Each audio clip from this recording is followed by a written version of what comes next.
Bonjour à toutes, bonjour à tous. Mes podcasts, surtout quand on parle de football. Le PC, c'est un podcast pour tout football américain. La NFL, sur le football universitaire. News, mock draft, discussion pour des thèmes, n'importe quel sujet de réflexion. Ce sera toujours un format très court. On perd pas de temps parce que je suis pressé.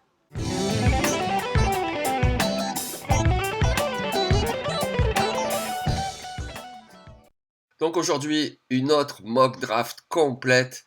Allez, on y va, c'est parti. Et on va s'occuper aujourd'hui des Chiefs de Kansas City qui évidemment aspirent à retourner au Super Bowl. Le choix du premier tour, c'est le choix numéro 30. Évidemment, il y a plusieurs options, que ce soit un pass rusher, que ce soit un receveur. Mais j'y vais sur un cornerback et sur Ka'ir Elam de Florida. Pourquoi un cornerback? Parce que vraiment c'est une position qui est en besoin.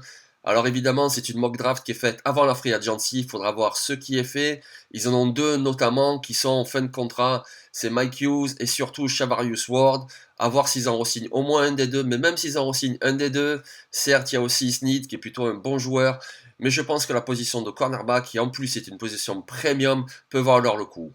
Ka'ir Elam, évidemment, il a des défauts, mais en même temps, même un joueur du top 5 de la draft a des défauts. Donc il faudra qu'il corrige notamment ses erreurs de concentration. C'est quelqu'un qui a un gros potentiel athlétique, quelqu'un qui vient de Florida, qui a affronté de gros adversaires. C'est un gros potentiel, il a le potentiel d'être un cornerback numéro 1.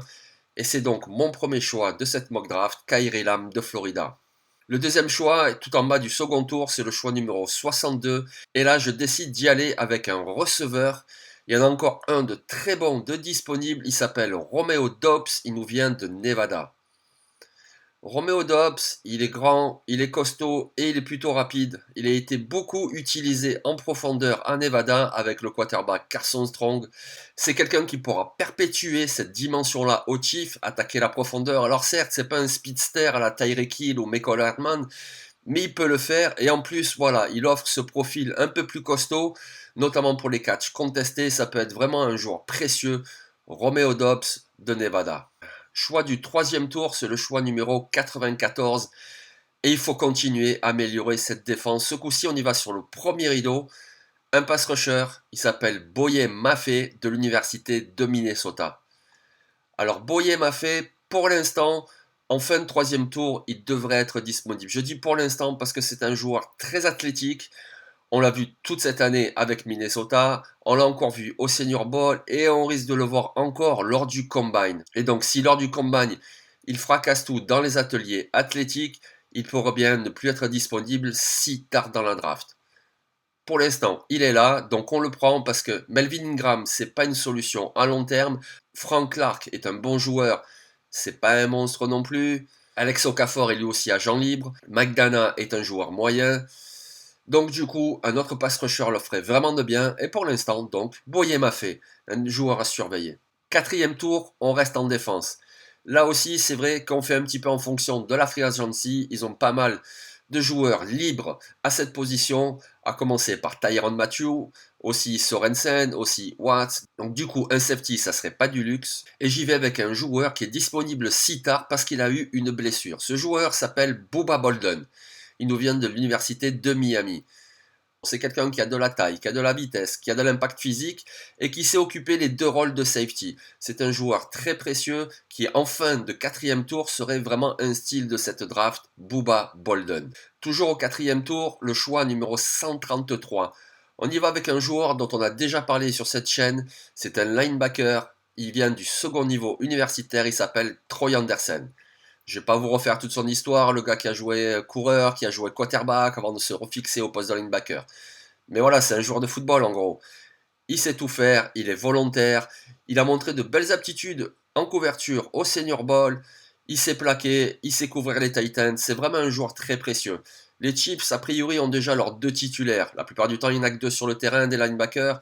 Donc c'est Gay et c'est Bolton. Hitchens est également là, mais il jouera en 2022 sa dernière année de contrat. C'est bien d'amener quelqu'un dans la rotation. Il y en a besoin, il y a des blessures, il y a des méforts, mais même dans un match, il faut pouvoir avoir une rotation. Mais ça prépare également l'avenir. Je vous le répète, Troy Andersen, très bon joueur, mais qui vient du second niveau universitaire. Il aura peut-être un petit peu de temps à s'ajuster, donc ça serait très bien qu'en 2022, il soit dans une rotation. Et en 2023, il pourrait être prêt à occuper un plus grand rôle. On arrive désormais au choix 189 au sixième tour. Alors là aussi, il faudra voir ce qu'ils feront à la position de running back. Alors ils ont leur titulaire, Clyde Edwards-Helaire, mais Jerry McKinnon a fait de très bons playoffs. Il est en fin de contrat, il aura peut-être des offres. Darrell Williams est également en fin de contrat. Donc pour l'instant, moi je trouve qu'il y a besoin d'un backup au poste de coureur. Il y en a un qui pourrait être disponible et qui est très bon. Il s'appelle Rashad White. Il nous vient d'Arizona State. Pourquoi Rashad White? Parce que c'est vraiment un running back costaud qui est capable de courir plein centre, de casser des plaquages et en même temps quelqu'un qui a de très bonnes mains. C'est ce qu'il a montré à l'université. On parle d'une attaque conduite par Patrick Mahomes, donc du coup c'est très très très important qu'un running back ait de bonnes mains et Rashad White, il les a. Pour l'instant, car évidemment les choses peuvent évoluer, vont sans doute évoluer, les Chiefs ont 4 choix au 7e tour. Donc on y va avec le premier de ces choix-là. On va prendre un receveur qui paye pas de mine, mais attention, c'est un bon coureur de tracé, et je vous le rappelle, on parle de l'équipe de Patrick Mahomes.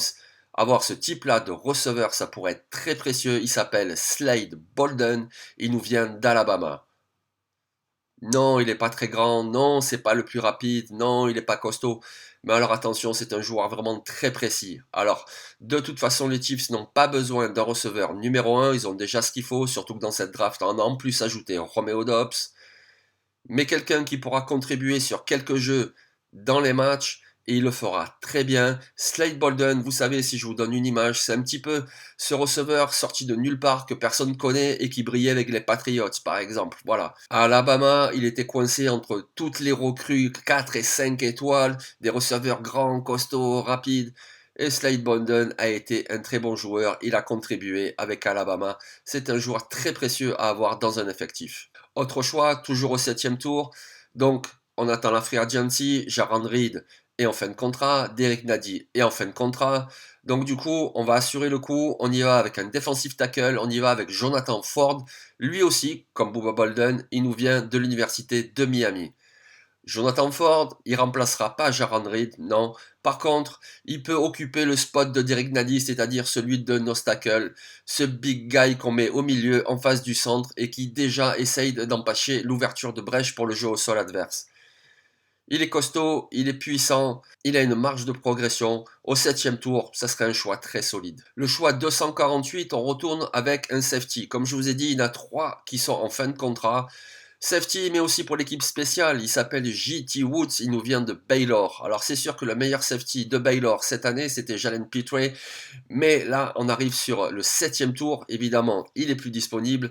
Mais J.T. Woods, on l'a encore vu au Senior Bowl, c'est vraiment un très bon joueur, il a ce qu'il faut en termes de vitesse, en termes d'instinct. Il pourra contribuer dans la rotation et en équipe spéciale. Au 7e tour, franchement, il n'y a rien à perdre avec ce joueur-là et au contraire, tout à gagner. Le dernier choix, c'est le choix numéro 259. Et là, on y va avec un joueur polyvalent, un petit peu fourre-tout. C'est Connor Hayward qui nous vient de Michigan State.